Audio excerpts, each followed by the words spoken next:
நிகழும் ஸ்ரீ மங்களகரமான சோபகிருது ஆண்டு மார்ச் மாதம் 14ஆம் தேதி வியாழக்கிழமை அன்று சதுர்த்தி திதியில் பரணி நட்சத்திரத்தில் வைத்ருதி நாம யோகத்தில் சித்தயோகம் கூடிய நன்னாளில் இந்த மகத்தான பங்குனி மாதம் பிறக்கிறது.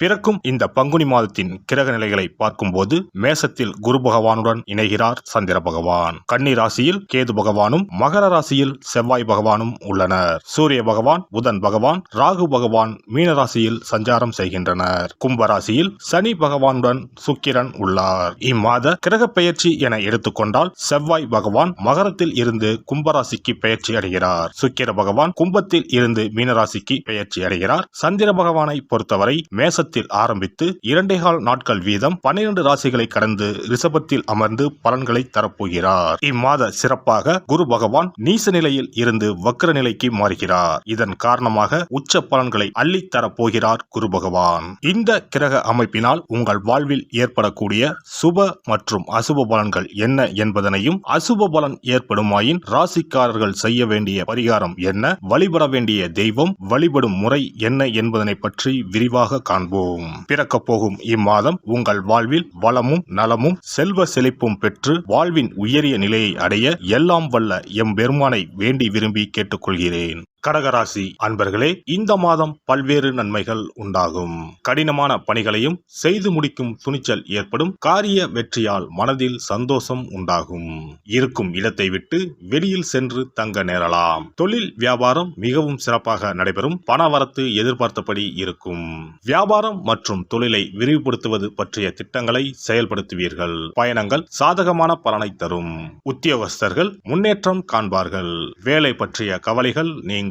நிர்வாகத்தின் முழு ஆதரவு உங்களுக்கு இருக்கும். குடும்பத்தில் ஏதாவது ஒரு விஷயம் தொடர்பாக வாக்குவாதம் ஏற்படும். கணவன் மனைவி அனுசரித்து செல்வது நல்லது. நண்பர்கள் உறவினர்களுடன் மனஸ்தாபம் உண்டாகலாம். எச்சரிக்கையாக இருப்பது நல்லது. பெண்களுக்கு எந்த ஒரு காரியத்தையும் செய்து முடிக்க கூடுதல் நேரம் உழைக்க வேண்டி இருக்கும். பணவரத்து எதிர்பார்த்தபடி இருக்கும். வாக்குவாதங்களை தவிர்ப்பது நல்லது. மாணவர்கள் மற்றவர்களை அனுசரித்து செல்வது நன்மை தரும். விளையாட்டுகளில் கவனம் செலுத்துவதுடன் கல்வியிலும் கூடுதல் கவனம் நன்மை தரும். கலைத்துறையினர் மிகவும் மகிழ்ச்சியாகவும் ஆர்வமாகவும் காணப்படுவீர்கள். வெற்றிகள் நிறைய கிடைக்கும். தூர தேச பயணம் மேற்கொள்வீர்கள். அரசியல்வாதிகளை பொறுத்தவரை வாக்கு கொடுக்கும் போது கவனமாக இருக்கவும். தேவையில்லாத இடங்களில் நிறைய பேச வேண்டாம். கவனமாக இருக்கவும். நட்சத்திர பலன்கள் புனர்பூசம் 4ஆம் பாதம். இந்த மாதம் எதிலும் வேகமாக செயலாற்ற வேண்டும் என்ற எண்ணம் தோன்றும். குடும்பத்தில் கணவன் மனைவிக்கு இடையே இருந்த மனஸ்தாபங்கள் நீங்கி ஒற்றுமை உண்டாகும். பிள்ளைகள் நீங்கள் சொல்வதை கேட்டு நடப்பது மன திருப்தியை தரும்.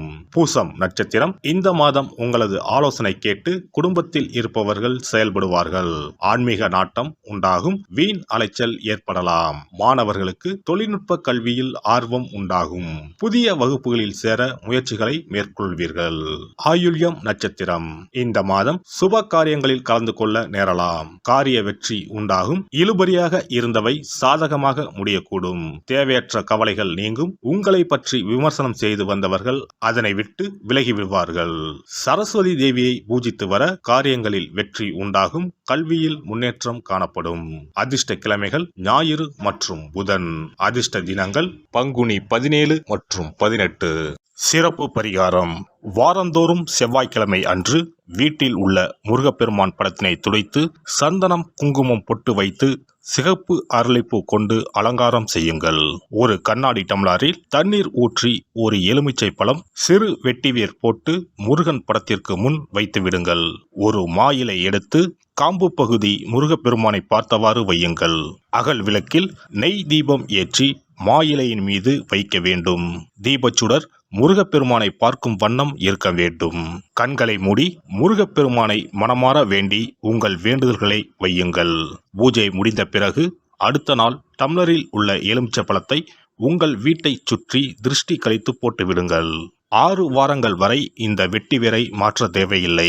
இவ்வாறு செய்து வழிபட்டு வர குடும்பத்தில் உள்ள எப்படிப்பட்ட கஷ்டமாக இருந்தாலும் அந்த கஷ்டத்திற்கு தீர்வு கிடைக்கும். நம்பிக்கை இல்லாமல் எந்த ஒரு வழிபாடும் செய்யக்கூடாது. நம்பிக்கையோடு செய்யும் பட்சத்தில் கைமேல் பலன் கிடைக்கும். இனி பங்குனி மாத சிறப்புகளும் வழிபாட்டின் பலன்களும் என்ன என்பதனை பற்றி காண்போம். பங்குனி மாதம் என்பது வழிபாட்டுக்கு உரிய மாதம். பங்குனி மாதம் வணங்குவதற்கும் பூஜைக்கும் உரிய மாதமாகும். ஒவ்வொரு மாதத்திலும் ஒவ்வொரு நட்சத்திரத்திற்கு முக்கியத்துவம் கொடுத்து விழாக்கள் நடத்துவது வழக்கம். ஆனால் பங்குனி உத்திர நட்சத்திரத்திற்கு மற்ற நட்சத்திரங்களை விட அதிக மகத்துவம் உண்டு. தெய்வ திருமணங்கள் அதிகம் நடைபெற்ற மாதம் பங்குனி மாதம். மாதங்களில் 12வது மாதம் பங்குனி, நட்சத்திரங்களில் 12வது நட்சத்திரம் உத்திரம். 12வது மாதமான பங்குனியும் 12வது நட்சத்திரமான உத்திரமும் இணையும் புனித நாள் பங்குனி உத்திரம் என்று கொண்டாடப்படுகிறது. எனவே பங்குனி மாத உத்திரத்தின் சிறப்புகள் அதிகம். பங்குனி உத்திர நாளில் அனைத்து ஆலயங்களிலும் சிறப்பு வழிபாடுகள் நடைபெறும். கிராம கோவில்களில் அக்னி சட்டி ஏந்துதல், பூஜைகள் விமர்சையாக நடைபெறும். எண்ணற்ற ஆலயங்களில் சுவாமி அம்பாள் திருக்கல்யாணம் நடைபெறும். சிலருக்கு கைகூடாமல் திருமணம் தள்ளி போனால் பங்குனி உத்திர நாளில் விரதம் இருந்து இறைவனை வழிபட்டால் வெகு சீக்கிரம் திருமணம் கைகூடும் என்பது ஐதீகம். அதோடு காதலிப்போர் மனதுக்கு பிடித்தவரை கரம் பிடிக்கவும் பங்குனி உத்திர விரதம் இருப்பது மிகுந்த பலனை கொடுக்கும். பங்குனி உத்திரம் கல்யாண விரதம் என்றும் அழைக்கப்படுகிறது. 8 வகையான மகா விரதங்களில் கல்யாண விரதமும் ஒன்று. ஆகவே இந்த நாளில் திருமணம் ஆகாத இளையோர் விரதம் இருந்து தமக்கு நல்ல வரன்கள் கிடைக்க வேண்டும் என்று சிவபெருமானையும் பார்வதி தேவியாரையும் வேண்டுவது நல்ல பலன்களை பெற்றுத்தரும். இத்தினத்தில் மேற்கொள்ளும் விரதம் மிகவும் விசேஷமானது.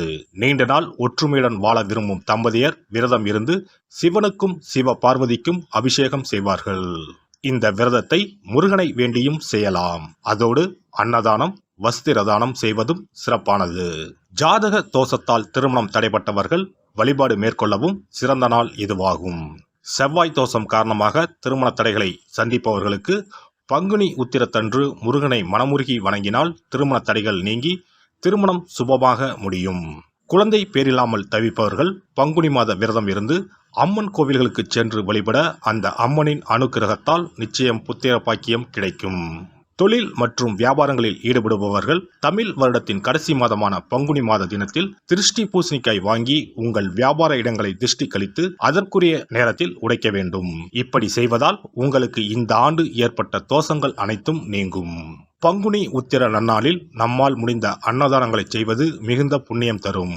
எலுமிச்சை சாதம் அல்லது தயிர் சாதம் அல்லது சர்க்கரை பொங்கல் என அன்னதானம் செய்யலாம். அதேபோல் நம்மால் முடிந்த அளவுக்கு மஞ்சள், சரடு, குங்குமம், கண்ணாடி என மங்கள பொருட்களை பெண்களுக்கு வழங்குவது விசேஷ பலன்களை கொடுக்கும். முருகப்பெருமான் நமக்கு இதுவரை இருந்த காரிய தடைகள் அனைத்தையும் களைந்து நமக்கு நல்வழி காட்டி அருளுவார். பங்குனி மாதத்தில் அனைத்து நாட்களிலும் கோவிலுக்கு சென்று வருவது மிக்க பலனை தரும். மேலும் செல்வ செழிப்புடன் வாழ்வதற்கு உதவும்.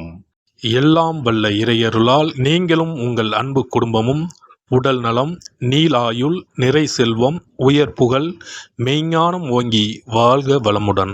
இந்த வீடியோ பதிவு உங்களுக்கு பிடித்திருந்தால் லைக் பண்ணுங்க, கமெண்ட் பண்ணுங்க, ஷேர் பண்ணுங்க, மறக்காம சப்ஸ்கிரைப் பண்ணுங்க, பக்கத்துல இருக்கிற பெல் பட்டனை கிளிக் பண்ணுங்க. நன்றி, வணக்கம். ஓம் நமச்சிவாய. சிவாய நம.